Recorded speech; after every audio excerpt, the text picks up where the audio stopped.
दोस्तों, दुनिया में माता पिता से बड़ा कोई गुरु नहीं होता। अगर कोई इस बात को माने तो इंसान को कहीं और जाने की जरूरत नहीं होगी। अगर सभी अपने माता पिता की सेवा करें, उनसे अच्छा व्यवहार करें, क्योंकि माता पिता कभी अपने बच्चों का बुरा नहीं सोचते। ये बात बिल्कुल सच है कि बच्चा अगर दुख में होता है तो उसका पिता सौ नहीं सकता। लेकिन अभी कलयुग का चरण है। कुछ घरों में ऐसे बच्चे जन्म लेते हैं जो अपने माता पिता को जीवन भर दुख देते हैं। आज की इस वीडियो में हम ये बात करेंगे कि जिस इंसान की औलाद में यह 3 गुण होते हैं, वह औलाद अपने माता पिता को बहुत दुख देती है। वह 3 गुण कौन से हैं? चलिए जानते हैं एक प्राचीन कथा के माध्यम से। वीडियो बहुत ही ज्ञानवर्धक है। अगर आप अपने माता पिता से प्यार करते हैं और चाहते हैं आपसे ऐसी कोई भूल ना हो जिससे आपके माता पिता का दिल दुखी हो, तो वीडियो को पूरा देखना ना भूलें। बहुत समय पहले की बात है। किसी राज्य में भोज नाम का एक राजा राज करता था। उसकी एक बहुत ही सुंदर कन्या थी जिसका नाम था शकुंतला था। शकुंतला को अपनी सुंदरता पर बहुत ही ज्यादा घमंड था। अपने माता पिता की वह शुरू से ही लाडली थी, इसलिए पूरी स्वतंत्रता के साथ खेलकूद से बड़ी हुई। उसे इस बात का भी अभिमान था कि वह एक राजकुमारी है। वह अपने आगे किसी को कुछ नहीं समझती थी। चलते फिरते लोगों का अपमान करती रहती थी। हर व्यक्ति को बेटी हो या बेटा, जरूरत से अधिक आजादी उन्हें बिगाड़ देती है और उन्हें बिगाड़ने में सबसे बड़ा योगदान उनके माता पिता का ही रहता है। बच्चे यदि मनमानी करने लगे तो माता पिता को उनकी तरफदारी नहीं करनी चाहिए, बल्कि की गलती पर उन्हें समझाना चाहिए। जरूरत हो तो डांट फटकार भी लगानी चाहिए। और बच्चे भी आपकी बात तभी मानेंगे जब आपने उन्हें बचपन से समझाया होगा, उनकी हर एक गतिविधि पर नजर रखी होगी, उन्हें आदर्श का पाठ पढ़ाया होगा, उन्हें संस्कारों से सींचा होगा। यदि माता पिता ने ऐसा नहीं किया होगा तो औलाद के बड़े होने पर आप उन्हें दंडित करके भी नहीं सुधार सकते। तब तो आपका समझाना भी उनको नुकीले तीर की भांति चुभेगा। वह आपके वश से बाहर हो जाएंगे।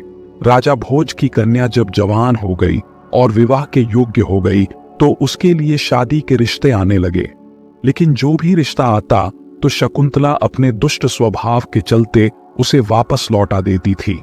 उसके लिए न जाने कितने ही रिश्ते आए, परंतु उसने सबको अपमानित करके और उनकी हंसी उड़ाती हुए वहां से वापस कर देती थी। राजा भोज भी अपनी बेटी की इन हरकतों से बहुत परेशान हो चुका था। फिर एक दिन राजा ने शकुंतला के लिए अपने राज्य में एक स्वयंवर का आयोजन किया। कई जगह के राजकुमार और राजा महाराजा स्वयंवर में भाग लेने के लिए आए। सारे राजा महाराजा आकर अपने अपने आसन पर बैठ गए। उधर राजकुमारी शकुंतला हाथ में वरमाला लेकर अपनी सहेलियों के साथ राज दरबार में आई। शकुंतला अपनी सुंदरता के घमंड में भरी हुई थी। सभी राजकुमारों को गौर से देखते हुए आगे बढ़ने लगी। वह जिस भी राजकुमार के सामने पहुंचती तो उसी की किसी न किसी बात पर खिल्ली उड़ाती और आगे बढ़ जाती। फिर सभा के बीच राजकुमारी की बातों से अपमानित होकर वह सभी राजकुमार सभा से उठकर चले जाते हैं। फिर यह बात राजा भोज को बहुत बुरी लगती है और राजा साहब सोचने लगते हैं कि इस लड़की ने तो दरबार में आए हुए हमारे सभी मेहमानों को बेइज्जत किया है। इस लड़की को इसकी दुष्टता का दंड अवश्य मिलेगा। गुस्से में राजा ने भरे दरबार में यह घोषणा कर दी कि मैं अपनी बेटी की ऐसी हरकत के लिए आप सबसे क्षमा मांगता हूं, परंतु आज मैं सबके सामने यह घोषणा करता हूं कि इस कन्या का विवाह अब मैं किसी राजकुमार से ना करके किसी भिखारी के साथ करूंगा।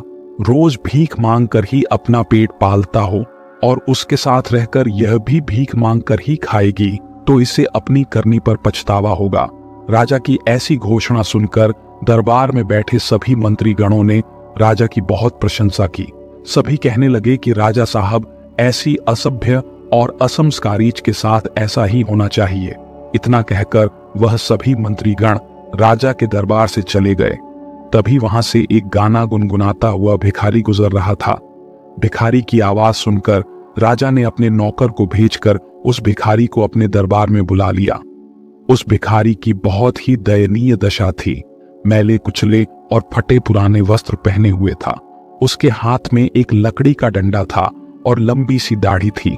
भिखारी राजा के सामने जाकर खड़ा हो गया और अपनी मीठी आवाज में कुछ गीत गुनगुनाने लगा।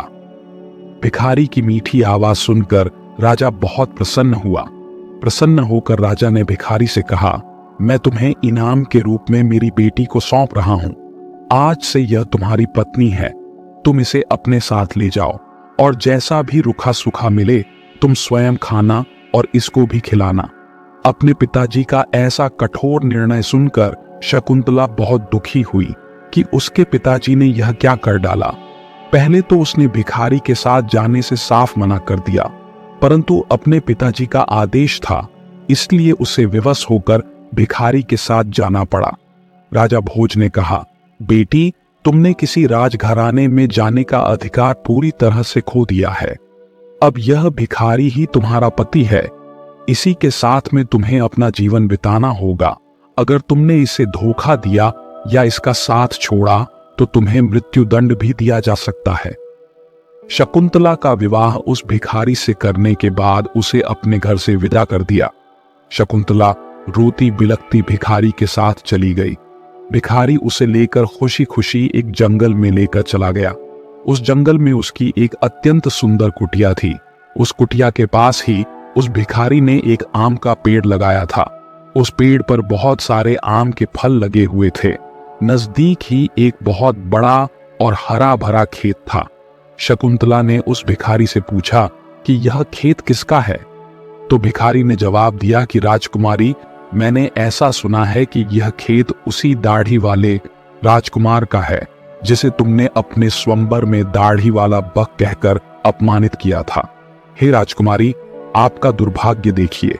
बदकिस्मती से आपको उस दाढ़ी वाले की तरह ही मैं भी लंबी दाढ़ी वाला ही मिला हूं।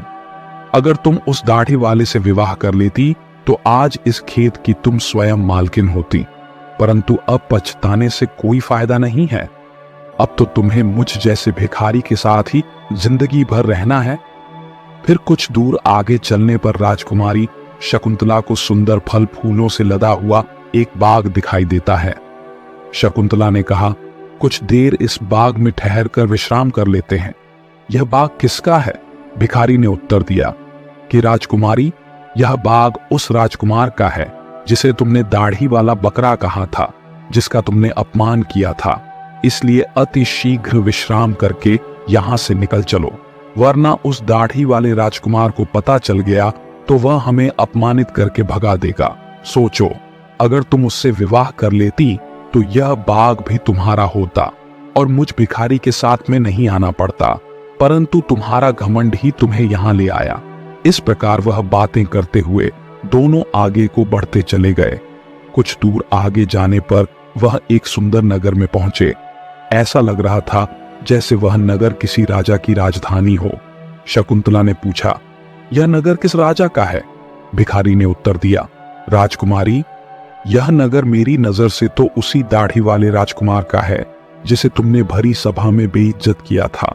सोचो, अगर तुमने उससे शादी कर ली होती तो तुम इस नगर की रानी होती और अनेक दासियां तुम्हारी सेवा करती, परंतु अपने रूप के घमंड में आकर तुमने अपनी किस्मत फोड़ ली और मुझ भिखारी के साथ विवाह करके तुमने अपनी जिंदगी को दुखों में धकेल दिया। परंतु अब क्या हो सकता है? जो होना था सो तो हो गया। भिखारी की बात सुनकर राजकुमारी को बड़ा पश्चाताप होने लगा। राजकुमारी कहने लगी, काश मैंने उसके साथ विवाह कर लिया होता। भिखारी ने शकुंतला के मुख से ऐसी बातें सुनी तो उसने नाराज होते हुए कहा, राजकुमारी, खबरदार, जो अब तुमने दूसरे पुरुष के बारे में भी सोचा तो अब तो तुम केवल मेरी पत्नी हो और मैं ही तुम्हारा पति हूं। अब महलों के सपने देखना छोड़कर तुम्हें मेरे साथ मेरी झोपड़ी में रहना होगा। इतना कहकर भिखारी राजकुमारी शकुंतला को अपनी झोपड़ी के पास ले गया, जो राजा के उस नगर से कुछ दूर एक तालाब के किनारे पर बनी हुई थी। झोपड़ी देखकर शकुंतला को बड़ा क्रोध आया और कहने लगी, यह कितनी बेकार सी झोपड़ी है, मैं इसमें कैसे रह पाऊंगी? इसमें रहकर मेरा दम घुटेगा। मैं बहुत बड़े महलों की रहने वाली हूं, इस छोटी सी झोपड़ी में मेरा गुजारा कैसे होगा? भिखारी बोला। राजकुमारी, अब आज से यही झोपड़ी तुम्हारा नया घर है, आज से इसी में रहना होगा। शकुंतला ने पूछा कि यहाँ पर तुम्हारा कोई नौकर चाकर दिखाई नहीं दे रहा है, झोपड़ी की साफ सफाई कौन करेगा? भिखारी ने कहा, राजकुमारी, ये तुम क्या कह रही हो? मैं कोई राजा महाराजा नहीं हूं, न कोई राजा का बड़ा अधिकारी हूं जो मेरे पास नौकर चाकर होंगे। मैं तो खुद एक भिखारी हूं, मैं तो नौकरों से भी गया गुजरा हूं। झोपड़ी का सारा काम अब तुम्हें और मुझे ही करना है। चलो, अब तुम पहले झोपड़ी की साफ सफाई करो, फिर मेरे लिए खाना बनाओ। मुझे बहुत भूख लगी है, चलते चलते मैं थक चुका हूं। शकुंतला को भोजन बनाना तो आता ही नहीं था, इसलिए भिखारी और राजकुमारी ने मिलकर उल्टा सीधा खाना बनाया और खाना खाकर दोनों सो गए। अगले दिन भिखारी ने राजकुमारी को जगाया और घर का सारा काम करने को कहा। राजकुमारी पूरे दिन काम करती रही और भिखारी की डांट फटकार सुनती रही। 2-3 दिन इसी तरह से बीत गए। घर में जो कुछ खाने को था वह भी खत्म हो गया।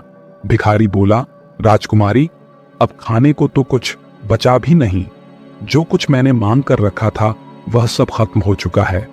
आगे की जीविका चलाने के लिए हमें कुछ काम करना होगा। एक काम करो, मैं तुम्हें इस आम के पेड़ से आम तोड़कर दे दूंगा, तुम इनको बाजार में ले जाकर बेच कर आना। राजकुमारी ने आश्चर्य से कहा, मैं बाजार में आम बेचने जाऊंगी, अगर मुझे किसी ने आम बेचते हुए देख लिया तो वह मेरी हंसी उड़ाएंगे, मुझे बहुत शर्म आएगी।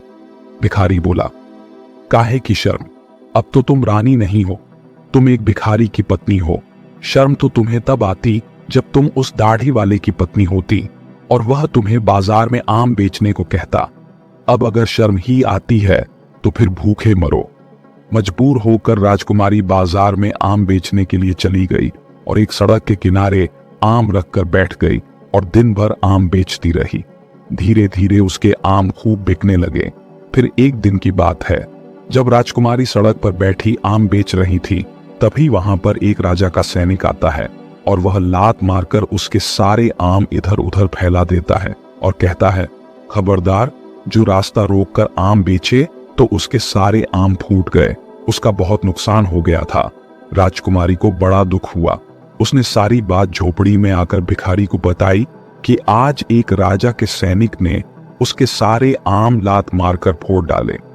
भिखारी ने कहा, तुम बिल्कुल पागल हो, अगर तुम बीच रास्ता रोक कर दुकान लगाओगी तो सिपाही तो आम फोड़ ही देंगे। तुम्हारी वजह से राहगीरों को वहां से निकलने में तकलीफ हो रही होगी। अब तुमसे यह काम भी ठीक से नहीं होगा। तुम्हें कोई काम बताओ तो तुम उस काम को ठीक से नहीं करती हो। अब मैं जा रहा हूं और तुम्हारे लिए कोई काम तलाश करूंगा। भिखारी गया और राजा के एक अधिकारी के यहाँ रसोइये का काम तलाश आया और शकुंतला से कहा कि मैंने तुम्हारे लिए काम की व्यवस्था कर दी है। कल से तुम राज्य कर्मचारियों की रसोई में जाया करोगी और वहां के रसोइयों के साथ मिलकर खाना बनाओगी। वहां से हमें खाने के लिए अच्छा अच्छा भोजन भी मिलता रहेगा। इस प्रकार वह घमंडी राजकुमारी रसोइयों की मददगार बनकर काम करने लगी। वह सुबह से शाम तक रसोइयों के साथ मिलकर काम करती और रात को बचा हुआ खाना अपने घर ले आती। इस तरह दोनों की जिंदगी अब सुकून से कटने लगी। फिर एक दिन की बात है, शकुंतला रसोई में काम कर रही थी। तभी उसने खिड़की से देखा तो वहां राजा के महल में कुछ उत्सव होने वाला था। पूरा राजमहल सजाया हुआ था, मेहमान आ रहे थे, नौकर चाकर उनका स्वागत कर रहे थे। महल में बहुत धूमधाम थी। राजकुमारी वह सब देखकर अपनी किस्मत को कोस रही थी, अपनी किस्मत पर आंसू बहा रही थी और सोच रही थी कि काश मैं इतनी घमंडी नहीं होती तो मुझे यह दिन देखने को नहीं मिलता। वह वहां खड़ी खड़ी सोच रही थी, तभी वहां 2 दासियां आती हैं और कुछ खाने का सामान उसकी टोकरी में रखकर चली जाती है। राजकुमारी टोकरी को लेकर अपने घर को लौटने लगी। अभी वह दरवाजे से निकली ही थी, तभी सामने से एक राजसी पोशाक पहने हुए एक पुरुष ने आकर उसे रोक लिया। देखने में वह वहां का राजा महाराजा मालूम पड़ रहा था। राजकुमारी ने जब उसके चेहरे को देखा तो वह डर के मारे कांपने लगी, क्योंकि वह राजा वही दाढ़ी वाला था जिसको शकुंतला ने अपने यहाँ दाढ़ी वाला बकरा कहकर अपमानित किया था। राजकुमार ने राजकुमारी से कुछ नहीं कहा, बल्कि वह उसका हाथ पकड़कर दरबार में लेकर पहुंचा, जहां तमाम मेहमान लोग बैठे हुए थे। वहां की भव्यता को देखकर घबराहट में राजकुमारी के हाथ पैर कांपने लगे। उसके हाथ से टोकरी छूटकर जमीन पर गिर गई। टोकरी में रखा हुआ खाना जमीन पर गिरकर इधर उधर बिखर गया। राजकुमारी बहुत उदास हो गई। दरबार में बैठे हुए मेहमान यह देखकर जोर जोर से हंसने लगे। अपने ऊपर सबको हंसता हुआ देखकर शकुंतला घुटन से मरी जा रही थी। उसे ऐसा लग रहा था कि इसी वक्त धरती फट जाए और मैं उसमें समा जाऊं। वह राजा से अपना हाथ छुड़ाकर भाग जाना चाहती थी। राजा ने उसे रोकते हुए कहा, राजकुमारी घबराओ मत, तुम्हारे साथ कोई अभद्रता का व्यवहार नहीं होगा, बल्कि तुम्हें मैं यहाँ सम्मानित करने के लिए लाया हूँ। मैं वही तुम्हारा भिखारी पति हूँ जो तुम्हारे साथ झोपड़ी में रहता था, और मैं वही सैनिक हूँ जिसने तुम्हारी आम को फोड़ दिए थे। मैं ही यहाँ का राजा हूँ। मैं वही दाढ़ी वाला बकरा हूँ। मैंने तुम्हारे साथ भिखारी बनकर विवाह इसलिए किया था क्योंकि मैं तुम्हें चाहता था, और तुम्हारे पिताजी की प्रतिज्ञा को ध्यान में रखते हुए मुझे भिखारी की वेशभूषा बनानी पड़ी थी। मैंने भिखारी बनकर तो तुमसे विवाह कर लिया। अब तुम्हारा घमंड भी नष्ट हो चुका है। इतने सारे मेहमान हमारे स्वागत में आए हैं। अब मैं तुमसे सम्मान पूर्वक विवाह करूंगा। यह सुनकर राजकुमारी को बहुत प्रसन्नता हुई और खुशी में उसकी आंखें आंसुओं से भर गईं। अब तो दासी आई और उसे राजभवन में ले जाकर दुल्हन के नए जोड़े में सजाकर ले आई। दरबार में शकुंतला के माता पिता भी मौजूद थे। सभी ने राजकुमारी को खूब आशीर्वाद दिया और राजा के साथ समस्त मेहमानों की उपस्थिति में उसका विवाह हुआ। उसका सारा घमंड चकनाचूर हो चुका था। वह पूरी तरह से बदल चुकी थी। उसने जिंदगी जीने का तरीका सीख लिया था। अत्यंत सुख सुविधा में पलके मनुष्य उन अनुभवों से, उन संस्कारों से अपरिचित रह जाता है जो उसके जीवन में आगे बहुत कष्टदायक होता है। इसलिए मनुष्य को कभी भी किसी बात का घमंड नहीं करना चाहिए। परमात्मा जब तुम्हें किसी एक गुण से संपन्न बनाता है तो बाकी कई गुणों से खाली रखता है, ताकि तुम्हें जब कभी भी अभिमान हो तो तुम्हें उसका सबक मिल सके। इस प्रकार राजकुमारी उस दाढ़ी वाले पति के साथ बड़े आनंद से जीवन व्यतीत करने लगी, जिसकी औलाद अपनी मनमानी करती है तथा अपने माता पिता का अपमान करती है और उनकी बात को नहीं मानती है। ऐसी औलाद सदैव मुसीबत से घिरी रहती है। वीडियो अगर पसंद आया हो तो वीडियो को लाइक और हमारे चैनल सब्सक्राइब करें और अपने दोस्तों के साथ शेयर करो। धन्यवाद।